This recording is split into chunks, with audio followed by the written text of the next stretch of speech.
Okay, I'm going to actually try to be brief as to what I feel and what I did feel right after the surgery. I don't know if all hospitals do it this way, but my surgery didn't finish until about 10 o'clock Wednesday night. It's now Sunday morning. Okay, after they finished and got me back into the world where I could actually function, talk, and see people and knew I was alive, they moved me into recovery where I stayed with the nurse for a while and made sure everything was functioning. And then they moved me from the hospital over to an area across the street where patients like me gets to spend the night. So I wasn't actually in the hospital, but I spent the night there up until 11 o'clock and actually had a person from the hospital with me until then. So everything was fine. They got me over there. I got into bed, and of course the ride over was bumpy, and it was like, wow, this really hurts, but it's not going to kill you. It's just pain, right? They say, well, pain doesn't kill you, it makes you stronger. So I tried to go with that attitude. My son was there waiting for me. We got in there, a nurse came in. I'll call her a nurse. I think she was EMS, but came in, and what they'll do is they'll show you real quick how to do your bag, because you're now on a catheter bag. And it's pretty simple. A couple of clips you take loose and go into the toilet and let it drain. And she gave me a little one-on-one on that, and my son, we had it down. She left, and I guess I was still under the influence of the anesthesia so much that once the lights was turned out and we called it a night, I went into a really deep sleep. I did. I'll have to say that night I did not wake up the next morning until around 9 o'clock, and we had to be out by 11. And of course, you're going to move slow too. You're not going to jump up and run to the car. But anyway, we got out of there and did the slow walk with my son helping me to his, are you ready for this? My son has a Porsche rocket ship. And if you know anything about sports cars, particularly a Porsche, it's only about 12 inches off the ground. So I had a little excitement getting in that thing. I did scream a little and cry a little like a big baby. But I got in, and then the trip back to from where I was to his house was a little over 2 hours. And yeah, you feel every little bump in the road, but you just deal with it. It's just pain. I could see that the catheter was working, fluid was flowing. And listen, let me tell you this. Don't let this alarm you. And here again, this is what happened to me. I'm not saying it's going to be what's happening to you specifically, but generally, because I've been through this a couple times with the flow of urine, the first night or the first day, the first time you look at that bag, it's going to be the color of ketchup. It's going to be dark red, most likely. There again, that was mine. And they even told me that. It's going to be really dark and really red, and it won't look like urine. And don't be alarmed by that. It'll get lighter every day, which they said. And actually the next day, it looked like strawberry wine. It wasn't near as red.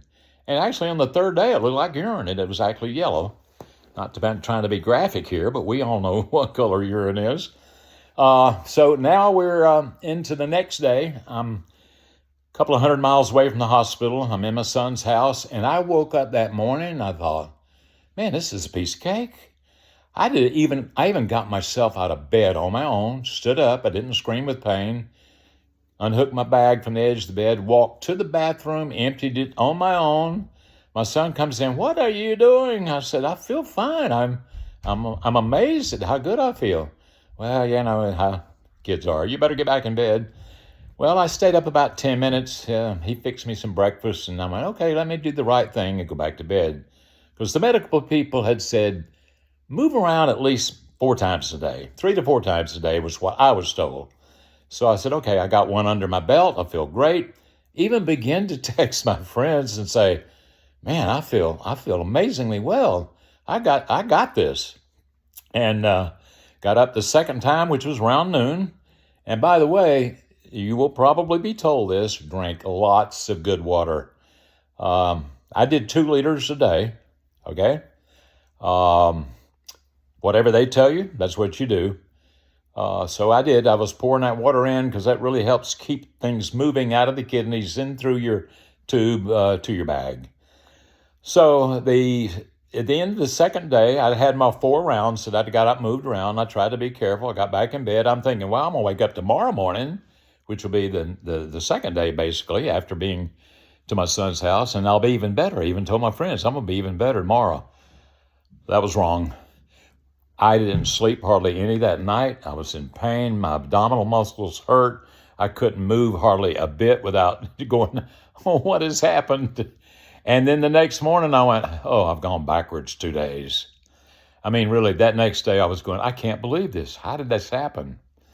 Well, maybe it's because I've always heard when you get beat up in a barroom brawl, it's the second and third days when you feel it the most. And I'm not a bar person. That's just me, my silly humor. But anyway, I wanted to share that with you fresh because here I am convalescing. It's not going to be me later talking about what I remember. It's me talking right now of what's happening and has been happening for the last 48 hours. I'll probably do another one of these in the next day or two. And maybe as I look at them and maybe as you view them, you might see me looking better because even when I replay this and look at it, I look like I don't feel like a NFL quarterback that's in his prime. But hey, I'm 78 years old, folks. I don't expect to. There again, my sense of humor. And please understand once again, I'm not playing doctor here. I know just enough about anatomy and physiology to be dangerous. Taught it a little bit at a school for a while for the nurses to get their license, but it was a long time ago and I've forgotten a lot of it. But I'm amazed at the body and what goes on in the body and what it does. The next thing I want to talk about as we get into it is our medical machine, the medical industry. I'll share with you my thoughts on that, and I'll be just as truthful as I can of what has happened to me. And not to be cute, not to try to be a comedian, not to slam anybody, just what happened, what is happening, where I am in my convalescing, and what I think about the entire experience of having a robotic radical prostatectomy. See you later.